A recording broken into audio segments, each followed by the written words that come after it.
Hello everyone, it's Shane Kanto, your Wasteland reviewer, and I'm here to review WWE Evil, and this is a documentary series. I guess this is the first season of it. I might guess there might be some more episodes, but this focuses on chronicling the minds of the most diabolical antagonists in WWE history and their influence and impact on wrestling and pop culture.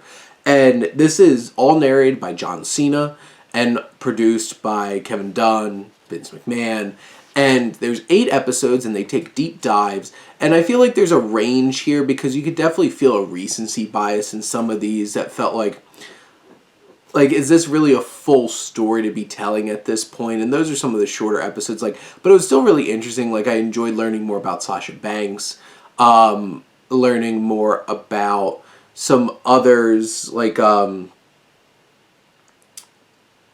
Sasha Banks, Charlotte Flair, but when you really look at it, some of these episodes are really intriguing. You have the whole entire Hulk Hogan saga turning into Hollywood Hogan. You have Ric Flair, one of the most illustrious wrestlers in history. The really intriguing and eye-opening transition of WWE trying to make Roman Reigns the next big babyface and him transitioning into now one of the best heels in the game.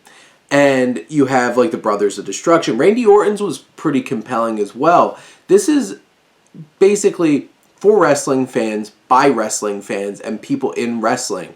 But if you really appreciate wrestling and want to get a deep dive into the perspectives and also the biographies of some of these wrestlers, some of these episodes do really dig deep and give you a whole other perspective and appreciation. You have an interesting variety of people who are commentating, news people. Dr. Phil's in this, oddly. Celebrity wrestling fans, pro wrestlers themselves, giving perspective, and some of them have a lot of depth. WWE knows how to make video packages, and obviously making documentaries too. And looking at Roman Reigns' episode in particular, getting the perspectives of Paul Heyman, of Rikishi, and the Usos, and really getting this deeper understanding of the path that led Roman Reigns to this point, the whole Hollywood Hogan turn, that heel turn that changed wrestling forever, and all of these different episodes, The Miz, I thought was very interesting and kind of tragic, because it's he just wanted to be liked and nobody would like him, and then he used that, he channeled that to become one of the most hateable, annoying heels in the history of pro wrestling, and he's still doing it.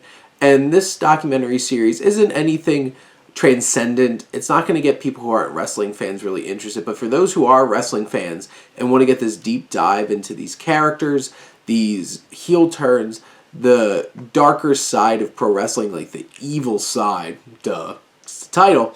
This is an interesting and engaging documentary series. Each episode's around 40 to 50 something minutes, and it's something that's engrossing and enjoyable and really well put together because WWE really knows how to put those kinds of things together. And this is streaming right there on Peacock, or the WWE network on Peacock, basically. But I had a lot of fun with this as a pro wrestling fan since I was in 8th grade. I'm a huge fan of this series, and I felt like it added a lot to my perspective on some of these wrestlers.